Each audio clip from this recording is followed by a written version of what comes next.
예전에 300이라는 그런 영화가 있었습니다. 그 영화에 보면 페르시아 군대와 맞서 싸우는 스파르타의 300명의 용사 이야기를 다룬 영화였는데요. 영화에서 보았던 인상적인 장면이 있었습니다. 페르시아의 많은 군사들이 쳐들어올 때에 얼마나 많은 사람들이 쳐들어오는지 그 달려오는 소리에 의해서 땅이 진동할 정도로, 땅이 지진이 일어날 정도로 흔들리는 것을 보았습니다. 또 공격이 시작되고 화살을 쏘는데 그 페르시아군이 쏘는 화살로 인해서 태양이 화살 때문에 가려져서 순간 어둠이 깔리는 그런 장면이 아직도 생각이 납니다. 영화에 나오는 300명의 스파르타 용사는 굉장히 몸이 좋고 싸움에 능한 사람이었습니다. 그런데 오늘 기드온과 300명의 군사 이야기는, 기드온과 그 300명은 싸움에 그렇게 능하거나 몸이 좋았던 사람은 아니었습니다. 이 이야기는 전적인 하나님의 은혜로 하나님께서 주도하셔서 승리하게 되었다는 그런 것을 보여주는 내용이 기드온의 이야기입니다. 여러분, 기드온은 우리가 보통 생각하는 그런 용사와는 거리가 먼 사람이었습니다. 하나님께서 그를 택하셔서 이스라엘을 구원할 사사로 세워주셨지만 사실은 두려워하는 모습을 많이 보입니다.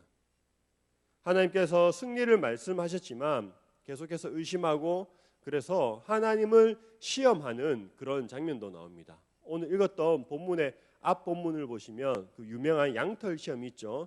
양털을 통해서 하나님의 그 뜻을 확인하는 시험을 기드온이 보이기도 합니다. 그런 기드온을 하나님은 끝까지 포기하지 않으시고 끝까지 하나님의 뜻을 이루기 위해 기드온을 사용하십니다. 약한 자를 택해서 하나님의 크신 능력을 드러내는 것, 그것이 기드온 이야기의 핵심이라고 할 수 있습니다. 여러 가지 의심이 있고 두려움이 있었지만 이제 기드온은 드디어 이제 전쟁을 하기로 마음을 먹습니다. 여전히 두렵긴 하지만 한 발짝 더 믿음으로 나아가는 모습을 보여줍니다. 그래서 군대를 모으고 전쟁을 하려고 하는데 하나님께서 다시 나타나서 말씀하십니다. 지금 있는 숫자가, 군사의 숫자가 너무 많다는 것입니다. 기드온이 모집한 군사의 수는 총 32,000명이었습니다. 적은 수라고 할 수 없지만 당시의 미디안의 군사에 비해서는 턱없이 모자란 수였습니다. 이 미디안 족속뿐만 아니라 주변 족속들과 연합해서 공격을 했는데요. 그 주변에 있는 아말렉과 동방 사람들과 같이 연합을 해서 동맹을 맺고 쳐들어왔습니다. 그 수가 총 몇 명이냐면 13만 5천 명입니다. 3만 2천 명 대 13만 5천 명의 싸움입니다. 1대 4로 싸우는 것이죠. 여러분, 정상적인 성인 남자 4명이 달려들면요, 4명이 1명과 싸우면 이길 수 없습니다. 지금 이 숫자로도 거의 불가능하고 힘든 싸움인데 하나님께서는 오히려 더 숫자를 줄이라고 말씀하는 것입니다. 그래서 기드온에게 말씀하시기를 두려워하는 사람들은 집으로 모두 돌려보내라 라고 첫 번째로 말씀하십니다. 이렇게 두려워하는 사람을 전쟁에 참여시키지 않는 것은 이전에 신명기에서 모세에게 하나님께서 말씀하셨던 어떤 전쟁의 원리였습니다. 신명기 20장 8절에 이런 말씀이 있습니다. 책임자들은 또 백성에게 말하여 이르기를 두려워서 마음이 허약한 자가 있느냐, 그는 집으로 돌아갈지니 그의 형제들의 마음도 그의 마음과 같이 낙심될까 하노라 하고, 이 두려운 마음이 전염된다는 것이죠. 전쟁에 있어서 사기가 무엇보다도 중요한데 두려워하는 사람이 있으면 그 주변 사람들까지 다 두려움에 떨도록 만들기 때문에 아예 두려운 사람은 집으로 돌려보내도록 하신 겁니다. 그래서 그렇게 해서 돌아간 사람이 몇 명이냐? 3만 2천 명 중에 2만 2천 명이 두려움으로 인해서 돌아가게 됩니다. 이제 남은 숫자는 10,000명입니다. 상대적으로 이 10,000명은 훨씬 더 용기 있는 사람이라고 할 수 있습니다. 하지만 그렇다고 하더라도 이 싸움이 용기만 갖고 할 수 있는 건 아니죠. 이 10,000명과 13만 5천 명, 이 군대와 싸우는 것을 이제 산술적으로 계산하면 1대 14, 한 명이 거의 14명의 사람들을 상대해서 싸워야 하는 것입니다. 그런데 하나님께서 또다시 기도원에게 말씀하십니다. 이것도 많다는 거죠. 이것도. 그래서 물가로 내려가서 사람들이 물을 마시는 그 모습을 관찰하고 거기서 또 사람들을 선별하도록 하십니다. 7장 6절의 말씀을 제가 한번 읽어보겠습니다. 손으로 움켜 입에 대고 핥는 자의 수는 300명이요 그 외의 백성은 다 무릎을 꿇고 마신지라. 여러분, 이 본문을 해석할 때 주로 자주 언급하는 그런 말들이 있는데요. 지금 보시면 선별된 300명의 모습은 일어서서 자기가 물을 떠서 이렇게 물을 마시는 그런 사람들이고, 나머지는 다 무릎을 꿇고 엎드려서 물을 먹는 그런 장면으로 묘사됩니다. 그래서 말하기를 이 무릎을 꿇지 않고 서서 마신 사람들은 물을 마실 때에도 자신의 주의를 경계를 늦추지 않고 충실했던 사람이다. 그리고 무릎을 꿇고 마신 사람들은 자신의 그런 그 역할에 충실하지 못한 사람이다. 그래서 하나님께서는 충실히 감당했던 그 사람들을 300명을 선별하셨다라고 그렇게 말을 하는데요. 네. 사실 이런 해석은 조금 무리가 있습니다. 왜냐하면 본문이 말하고자 하는 그 본래 의도와는 조금 벗어나기 때문입니다. 여러분, 이 전쟁은 조금 더 용기가 있거나 조금 더 체력이 좋거나 조금 더 뛰어난 실력을 가지고 있기 때문에 승리한 그런 전쟁이 아닙니다. 전적으로 하나님께서 이끄신 그리고 승리하게 하신 전투라는 것이죠. 우리가 기도원 이야기에서 조금이라도 사람에게 기대를 걸거나 어떤 가능성을 찾으려고 하는 것 자체가 잘못된 시도라는 것이죠. 아무리 용기가 있고 아무리 전쟁에 능하고 몸이 좋고 임무에 충실한다고 하더라도 300명이 13만 5천 명을 감당하는 건 불가능합니다. 비율로 따지면 한 명당 450명을 상대해야 하는 그런 싸움입니다. 여러분, 하나님께서는 왜 이렇게 가능성이 없는 일을 요구하시는 거겠습니까? 그 이유를 2절에서 밝히고 있습니다. 2절을 제가 읽어보겠습니다. 여호와께서 기드온에게 이르시되 너를 따르는 백성이 너무 많은즉 내가 그들의 손에 미디안 사람을 넘겨주지 아니하리니 이는 이스라엘이 나를 거슬러 스스로 자랑하기를 내 손이 나를 구원하였다 할까 함이니라. 여러분, 사람은 조금이라도 틈을 보이면 그 하나님께 영광을 돌리는 것이 아니라 자기 자신을 자랑하게 됩니다. 그렇기 때문에 자랑하지 못하도록 하나님께서 이런 모든 가능성들을 배제시킨 것입니다. 우리 믿는 사람들은 어떤 결과를 얻고 난 다음에 이렇게 말을 하긴 합니다. 모든 것을 하나님께서 하셨습니다. 하나님께 영광을 돌립니다. 라고 말은 하지만 마음속 한편으로는 사실은 내가 했고 하나님이 도와주셔서 일을 이룰 수 있었다라는 그런 생각을 가질 때가 많습니다. 그래서 나 자신을 조금이긴 하지만 그래도 나 자신을 칭찬하고 나 자신에게 영광을 돌리는 그런 모습이 있습니다.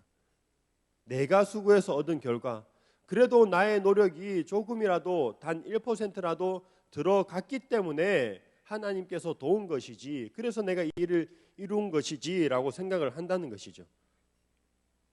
그러나 어떨 땐 하나님께서는 그런 생각을 아예 하지 못하도록 모든 가능성들을 차단할 때가 있습니다. 무엇 때문에 그렇습니까? 오직 하나님의 영광을 위해서, 오직 하나님께서 하셨다는 것을 보여주시기 위해서 그렇게 하실 때가 있다는 것이죠. 고린도전서 1장 27절부터 29절의 말씀을 제가 한번 읽어보겠습니다. 그러나 하나님께서 세상에 미련한 것들을 택하사 지혜 있는 자들을 부끄럽게 하려 하시고 세상에 약한 것들을 택하사 강한 것들을 부끄럽게 하려 하시며 하나님께서 세상에 천한 것들과 멸시받는 것들과 없는 것들을 택하사 있는 것들을 폐하려 하시나니 이는 아무 육체도 하나님 앞에서 자랑하지 못하게 하려 하심이라. 여러분, 우리가 작아질수록 하나님의 크심이 드러난다는 것을 기억하시기 바랍니다. 영적인 일일수록 더욱더 그러합니다. 초대교회 모습을 보면 멤버들이 그렇게 화려하지 않았습니다. 노예 출신의 그런 사람들이 많이 있었습니다.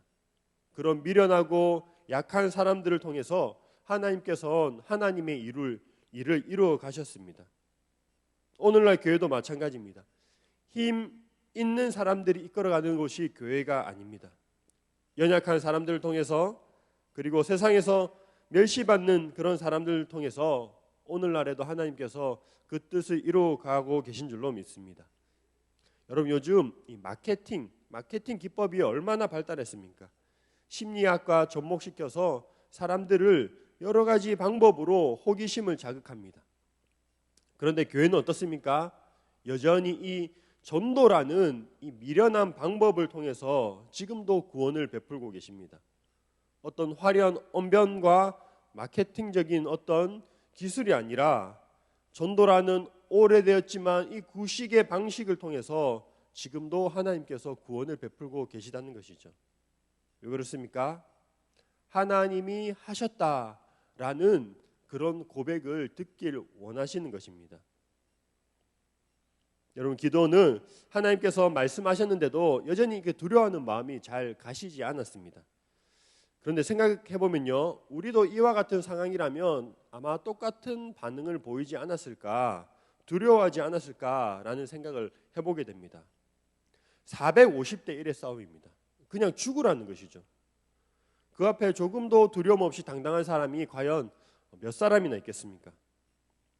근데 기도원의 특징을 좀 한 가지가 있는데요. 특징 한 가지 살펴보면 그 두려워하는 모습이 있긴 하지만 그래도 하나님께서 말씀하시는 것은 그대로 따르는 모습을 또한 본문에서 볼 수 있습니다. 오늘 본문에 계속 반복해서 나오는 말이 있는데요. 그게 무슨 말이냐면 여호와께서 기도원에게 이르시되라고 말씀하고 있습니다. 하나님께서 기도원에게 말씀하시고 또 그때마다 두렵고 또 무섭기도 하고 이거는 내 생각으로 아닌 것 같지만 기도는 어쨌든 그 하나님께서 하시는 말씀에 듣고 순종하는 그런 모습을 보입니다. 이제 와서 도망치거나 못하겠다 포기하지 않는다는 것이죠. 두려워하는 군사들을 집으로 돌려보내지만 정작 두려워하는 마음이 있는 자기는 돌아가지 않습니다. 끝까지 그 군사들을 인솔합니다. 사랑하는 성도 여러분, 기도원이 가진 여러 많은 약점들이 있습니다. 하지만 그럼에도 불구하고 하나님께서 기도원을 부르시고 사용하시는 것은 하나님이 말씀하시고 또 그 말씀에 기도원이 순종으로 반응하기 때문입니다.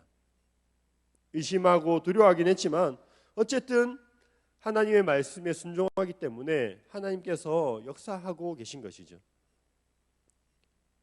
그렇게 불안해하고 두려워하는 기도원에게 하나님께서는 한 가지 더 어떤 증거를 보여주시는데요. 전쟁에 앞서서 먼저 미디안 진영에 가보라고, 먼저 정탐을 해보라고 그렇게 말씀하십니다. 자신의 부하와 함께 가서 미디안 진영으로 가서 정탐하라라고 말씀하시는데 제가 9절을 한번 읽어보겠습니다. 그 밤에 여호와께서 기도원에게 이르시되 일어나 진영으로 내려가라. 내가 그것을 내 손에 넘겨주었느니라. 여러분, 하나님께서 내 손에 넘겨줄 것이니라 라고 말씀하지 않고요, 내 손에 넘겨주었느니라 라고 과거형으로 말씀하십니다. 이미 승리한 전쟁이라고 하나님께서 말씀하고 계신 것이죠. 하지만 그것을 온전히 믿지 못했기 때문에 하나님께서 기도원에게 또 다른 증거를 보여주십니다. 기도원이 미디안 진영으로 가는데요, 여기 말씀 자세히 보시면 그 미디안 진영의 중심으로 가지도 못합니다. 중심으로 가지도 못하고 그 진영의 가장 끝부분, 진영의 주변부 근처로 갑니다. 그리고 그곳에서 미디안의 군사들이 하는 이야기를 듣습니다. 꿈 이야기를 듣는데 두 군사가 미디안 진영에서 미디안 사람이 이야기를 하는 거죠. 보리떡 한 덩이가 굴러 들어와서 미디안 진영으로 굴러 들어왔는데 그 보리떡이 장막을 쓰러뜨린다는 그런 꿈 이야기를 듣습니다.